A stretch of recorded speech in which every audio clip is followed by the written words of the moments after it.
So hello dear student, কেমন আছো? I hope প্রত্যেকে ভীষণ ভালো আছো। স্ক্রিনের ওপর একটা প্রশ্ন দেখা যাচ্ছে, তাই না?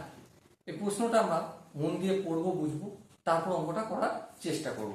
কি বলেছে দেখো, if 16 men working 12 hours a day can complete a work in 27 days, then working for how many hours a day can 18 men complete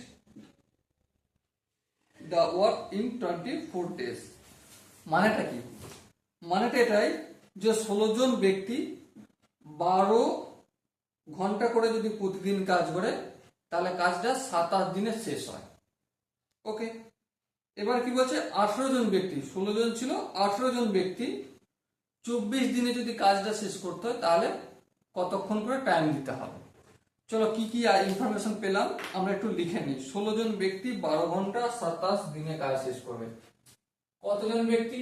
16 জন ব্যক্তি শেষ করবে কত দিনে? 27 দিনে কাজ শেষ করবে। কত ঘন্টা করে কাজ করে? 12 ঘন্টা পার ডে কাজ করে কাজটা শেষ করবে। ওকে, এখানটা আশা করি কারো কোনো ডাউট নেই। এবার দেখো, একজন ব্যক্তি একদিনে কাজটা শেষ করতে গেলে কত কাজ করতে হবে? নিশ্চয়ই ঘন্টার পরিমাণটা বাড়াতে হবে, কারণ মানুষ কমে গেছে, কাজটা যদি শেষ করতে হয় টাইমটা বাড়াতে হবে। আবার দিন কমে যাচ্ছে, তাহলে আরো বাড়াতে হবে।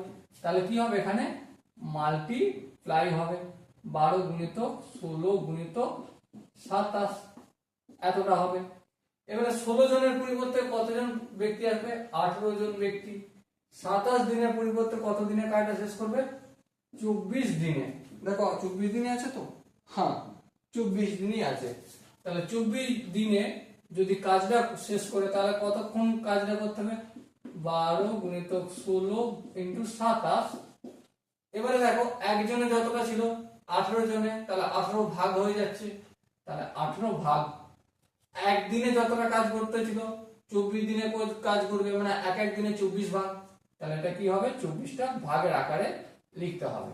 এবার দেখো, 9 দুগুণে 18, 3 9 27, 3 আসতে 24, 8 দুগুণে 16।